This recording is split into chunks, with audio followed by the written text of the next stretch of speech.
याद रखते हैं, न बहना लोग याद रखती हैं। तो फिर तो महाराज तुम्हें पता ही है, अगर तुम अकाउंट में पैसे जमा करके भूल जाओ तो पैसे तो हैं, लेकिन पासबुक हो जाए या कोई भी ऐसा काम हो जाए जिससे महाराज आप विस्मरण हो जाओ, तो फिर क्या होगा? वो तो पैसे गए, मारे गए, बैंक के हो। तो आपको वो 7 वचन ही याद नहीं है तो महाराज फिर विवाह में तो गड़बड़ी पैदा हो, घर में गृहस्थ कैसे चलेगा? विवाह में 7 वचन देने के बाद पंडित जी कहते हैं इन 7 वचनों को अगर तू पूर्ण करे तो मेरे बाएं अंग आ जाए। और अग्नि को साक्षी मान करके, हाथ दिखा करके अग्नि साक्षी मान करके वहां वचन ले लिए जाते हैं, फिर बाएं अंग उस दिन से आ जाते हैं। तो स्त्री को हमेशा बाएं अंग पुरुष के बैठना चाहिए। लेकिन जब 7 वचन दिए जाते हैं तो उसमें 4था या 5वां वचन दिया जाता है, जब भी कोई धर्म का कार्य करूंगा उसमें तू मेरे दाहिने हाथ पर रहे। इसलिए जब भी हम कोई पूजा पाठ का काम करते हैं तो पत्नी को दाएं हाथ पर बैठाते हैं।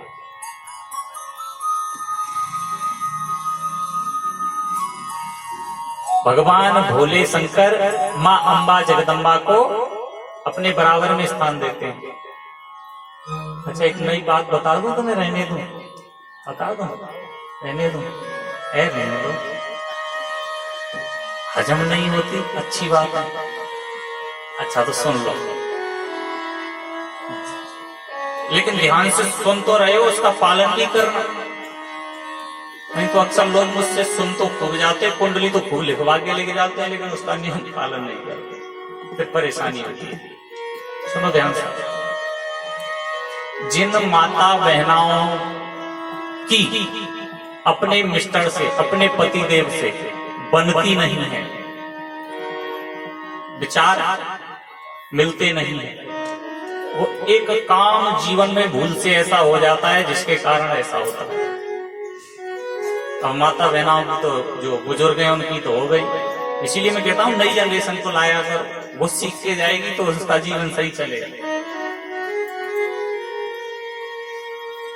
जो स्त्री अपने पति के साथ दाहिने हाथ पर शयन करती है, बेडरूम में सीधे हाथ पर सोती है, आगे चल करके उनके आपस में विचार मिलते नहीं।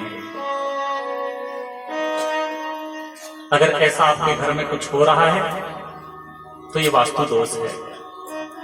उसके लिए सीधा सा उपाय यही बताया है, पत्नी को हमेशा लेफ्ट साइड, बाएं हाथ पर ही स्लीपिंग कराइए। बाएं हाथ पर सोएंगे तो एक दूसरे के विचार हमेशा मिलेंगे, अगर दाएं हाथ पर शयन करेंगे तो विचार नहीं मिल सकते। और बताएं, परेशानी दूर ही हो जाए हमेशा के लिए। आप तो ध्यान से सुन रहे हैं और कथा में कहता हूं तो फिर बातचीत करते हैं। जिनके घर में ये परेशानी है वो अपने घर में या तो एक सफेद बतख का जोड़ा लें, डक, सफेद बतख का जोड़ा पोस्टर में चित्रपट होना चाहिए, और जहां आप सोते हो बेडरूम के पीछे उसको ऊपर लगा दीजिए। 1 हफ्ते के अंदर देखना विचार बदलने लग जाएगा।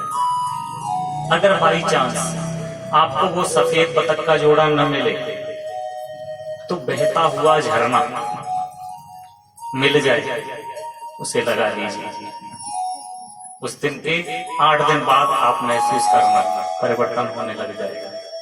वो भी न मिले, राधा कृष्ण की एक छवि लेकर के वहां लगा दीजिए, हफ्ते भर के अंदर आपके विचार मिलने लग जाएंगे। तो कहां स्थान बताया है स्त्री का? बाएं हाथ। भगवान भोलेनाथ हमेशा स्थान देते हैं अपने बराबर में, लेकिन जब सती सीता का भेष धारण करके गई है तो अब भगवान भोले शंकर कहने लगे अब तो ये मेरी माँ के समान हो गई, और माँ का वात्सल्य तो सामने होता है, बराबर थोड़ी होता है। आज से सती तुम यहाँ नहीं बैठोगी, मेरे सामने बैठो। माँ अम्बा जगदम्बा को सामने स्थान दे दिया। अब तो माँ अम्बा जगदम्बा समझ गई, सोचने लगी कि अब मुझे क्या करना चाहिए। ये कब हुआ? पति का अपमान किया। सती ने एक गलती नहीं की है। एक गलती अगर कोई माता बहन कर दे तो पति क्षमा कर देता है। दो गलती कर दे तो भी क्षमा कर देता है। लेकिन गलती पे गलती, गलती पे गलती अगर करते रहे तो महाराज फिर क्षमा नहीं होती। सती ने कितनी गलतियां की हैं, सुनो ध्यान से। पहली गलती, सती जी ने संत की श्रद्धा का गलत अर्थ निकाला।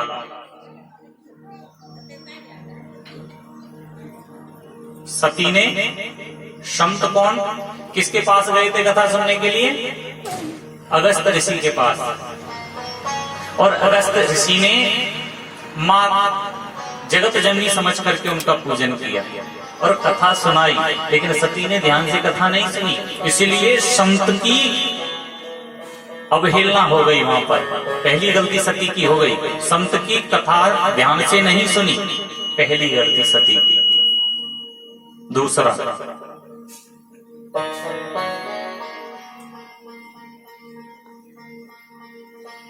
जब लौट करके कथा सुन करके आ रहे हैं तो भगवान भोले शंकर ने वहीं से प्रणाम किया राम के लिए।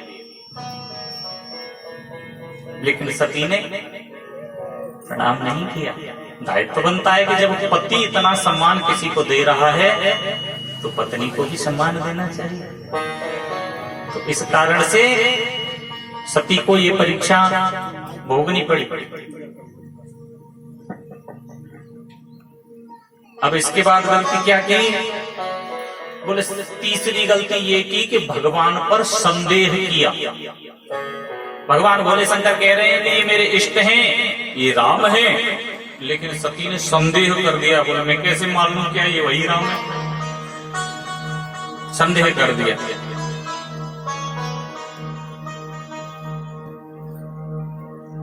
पति की मर्यादा नहीं रखी, पति की बात को माना नहीं, पति का अवहेलना कर दी, पति के मना करने के बाद भी परीक्षा ली। आगे की गलती, अगर परीक्षा करनी थी तो कोई भी रूप बना करके जा सकती थी, लेकिन सीता का रूप, जगन माता का रूप बना करके नहीं।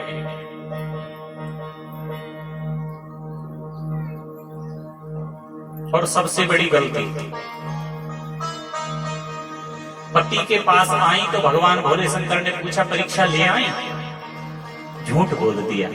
कछुन परीक्षा ली गोसाई, कीन प्रणाम तुम्हारी आई। मैंने तुम्हारी तरह से प्रणाम किया है, मैंने कोई परीक्षा नहीं की। पति से झूठ बोल दिया। एक नहीं महाराज, गलती पर गलती, गलती पर गलती कर दी। इस कारण से भगवान भोले शंकर ने सती का त्याग कर दिया, सामने बैठा दिया कि आप हमारे बराबर नहीं, अब आप हमारे समक्ष आगे बैठो।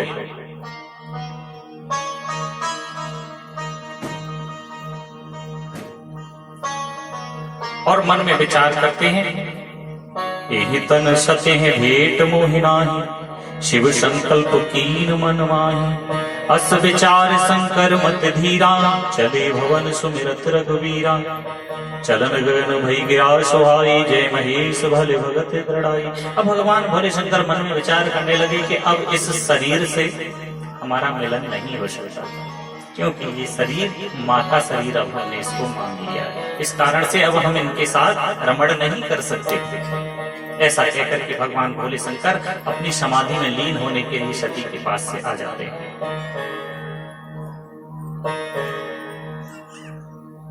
धीरे धीरे समय व्यतीत हुआ। माँ भी समझ गई कि भगवान भोलेनाथ इस देह से अब मुझे स्वीकार नहीं करेंगे, क्योंकि मैंने अपराध किया है। प्रतीक्षा करने लगी और भगवान से प्रार्थना करती हैं, हे प्रभु,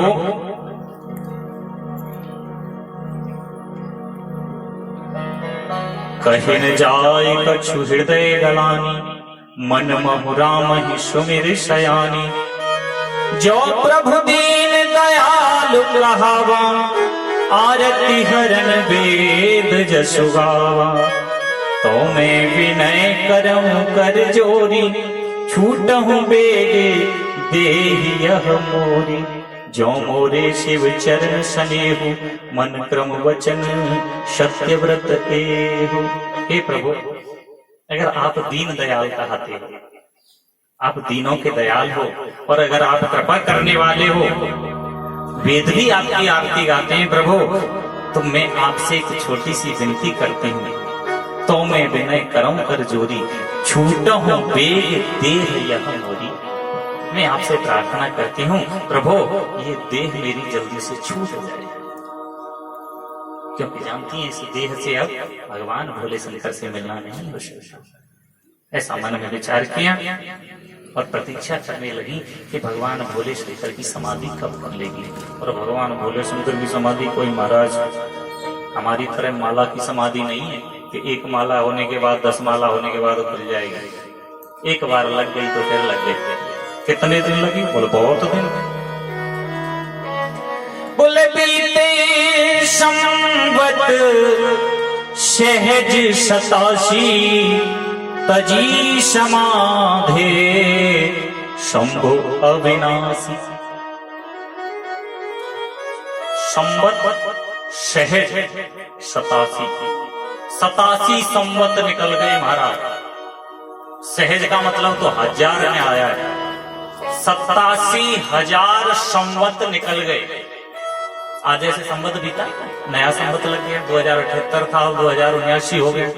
ऐसे करके महाराज 87,000 वर्ष की समाधि भगवान भोलेनाथ की लग गई। तुम 87 मिनट नहीं लग सकते।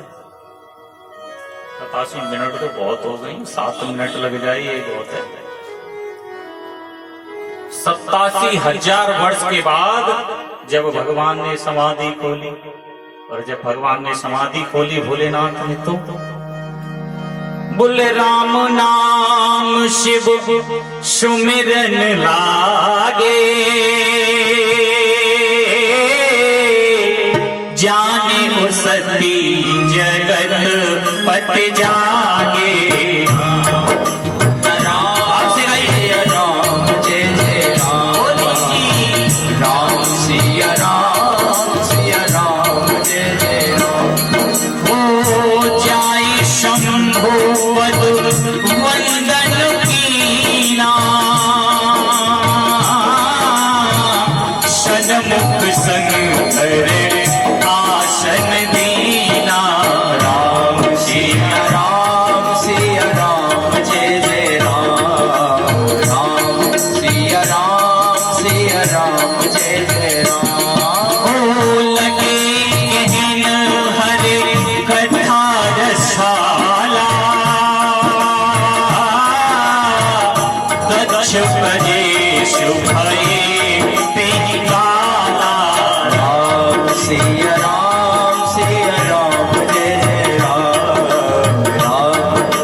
राम नाम शिव सुमिरन लागे।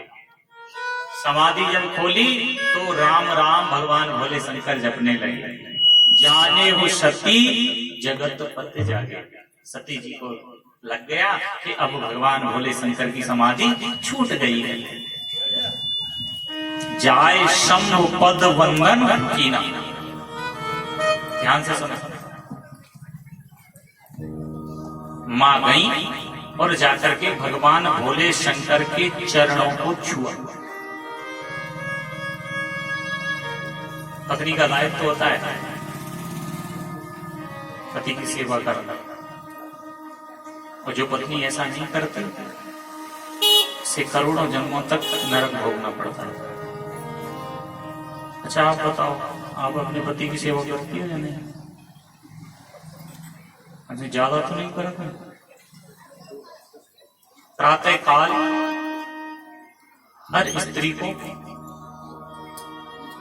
जागने के बाद अपने पति के पैर छूने चाहिए। और ईमानदारी से बताना कौन कौन छूती है, हाथ उठा। वाह, चलो भारतीय संस्कृति कम से कम इतनी तो है कि इतनी में एक तो है। ध्यान सुनो, कल कथा में आना या मत आना तुम्हारी इच्छा है, लेकिन कल कथा में आओ तो ये हाथ सब ऊपर होने चाहिए, ठीक है?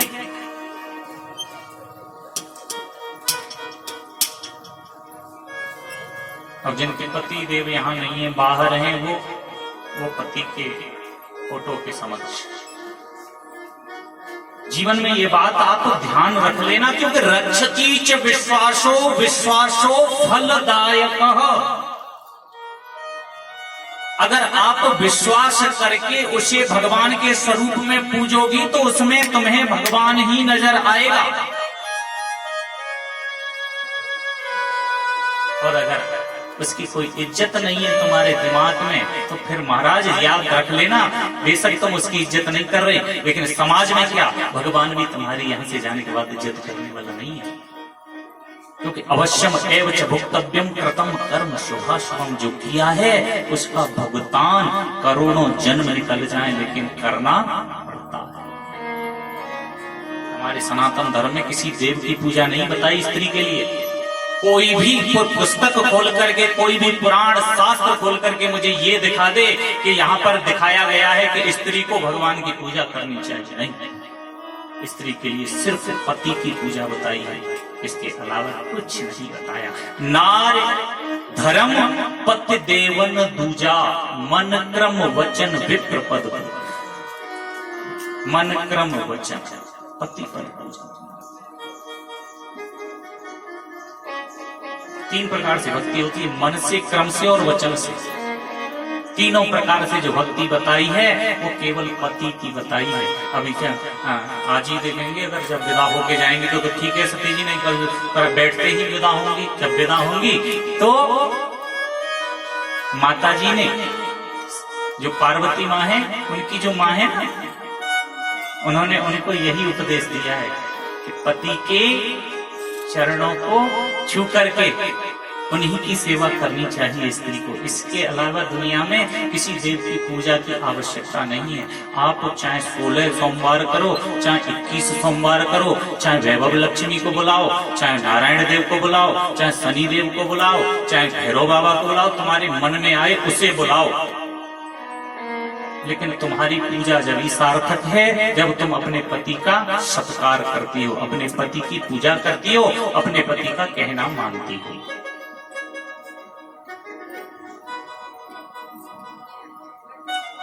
माँ अम्बा जगदम्बा भगवान भोले शंकर के चरणों को छूती है।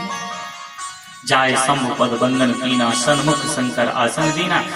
इसके बाद आसन पर बैठी सामने लगे कहन हरि कथा रसाला, दक्ष प्रजेश भये थे काला। इसके बाद भगवान भोले शंकर माँ अम्बा जगदम्बा को बहुत सी कथाएं श्रवण कराते हैं। पति पत्नी को हमेशा एकांत में बैठ करके हरि चर्चा करनी चाहिए।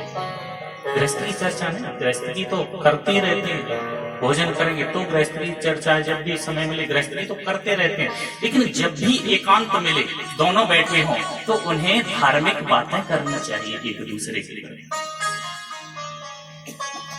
भगवान भोले शंकर माँ अम्बा जगदम्बा को कथा रसपान करा रहे हैं, बहुत सी कथाएं सुनाई, लेकिन उसी समय दक्षिण कीन प्रजापति आया। उसी समय दक्ष प्रजापति चुने गए। एक राजा का नाम है दक्ष प्रजापति, एक उपाधि है, नाम नहीं है, दक्ष प्रजापति। उस समय दक्ष प्रजापति हुए, बड़ अधिकार दक्ष जब पावा, अति अभिमान हृदय तब आवा। और जब किसी को बड़ा पद मिल जाता है तो उसके अंदर निश्चित अभिमान उत्पन्न हो जाता है। नहीं को अस जन्मा जग माही, प्रभुता पाए जाहे मद नाही। दुनिया में ऐसा कोई हुआ ही नहीं जिसको बड़ा पद मिल जाए और उसके अंदर अभिमान अहंकार ना हो। दक्ष कौन है? सती के पिता। जब बड़ा अधिकार उन्हें मिल गया तो मन में अभिमान उत्पन्न हो गया। दक्ष लिए मुनि बोले सब करने लगे, बढ़ जाग नेबते सादर सकल सुर, जे पावत मख भाग। जब बड़ा अधिकार मिल गया तो उन्होंने एक यज्ञ किया। 2 यज्ञ किए दक्ष राज प्रजापति ने। एक सोम प्रजापति नामक यज्ञ किया, एक बृहस्पति नामक यज्ञ किया है। दूसरी बार जो यज्ञ किया है ये बृहस्पति नामक यज्ञ इन्होंने किया है। और जब यज्ञ किया तो सभी को निमंत्रण दिया, और जब सबको निमंत्रण दिया केवल सती को निमंत्रण नहीं दिया। क्यों? क्योंकि इससे पहले जब सोम प्रजापति यज्ञ किया है दक्ष ने, वहां पर भोले शंकर बैठे हुए थे। तो जब ससुर जी आए, दक्ष प्रजापति सभा में प्रवेश किया, उस समय सबने उठ करके उनका सत्कार किया। लेकिन भगवान भोले शंकर अपनी समाधि में लीन रहते हैं, भगवान का नाम जप रहे थे, उन्हें पता ही नहीं कौन आ रहा है कौन जा रहा है। जब आया तो दक्ष ने देखा कि सबने उठ करके मेरा सत्कार किया है, लेकिन इस शंकर ने मेरा सत्कार नहीं किया। इस कारण से वहां पर शंकर जी को बहुत बुरा भला कहा। और उस समय पर कहते हैं नंदी ने श्राप दे दिया है कि तुम जिस अभिमान से इस सर को लेकर के घूम रहे हो, हमारा श्राप है कि कुछ ही समय में ये अभिमान भरा तुम्हारा सिर जो है ये धड़ से अलग हो जाएगा। इस बात को लेकर के क्रोधित है दक्ष। इस कारण से सती के यहाँ निमंत्रण नहीं दिया। अब दोबारा यज्ञ कर रहे हैं, सभी के लिए निमंत्रण, सती के लिए कोई निमंत्रण नहीं। अब सती जी बैठी कैलाश पर्वत पर और क्या देख रही हैं? किन्नर नाग सिद्ध गंधर्वा, बधुन समेत चले सुर सर्वा, विष्णु विरंच महेश बिहाई, चले सकल सुर जान बनाए। सती बिलोके व्योम विमाना, जात चले सुंदर विधिनाना, सुर सुंदरी करहीं कल गाना, सुनत श्रवण छूटहि मुनि ध्यान। सती जी ने देखा कि कैलाश पर्वत पर होकर के बड़े सुंदर सुंदर विमान निकल रहे हैं। सब देवता सज धज करके, सुंदरियां, अप्सराएं, इंद्र, यम, कुबेर, अग्निदेव, नल, कुबर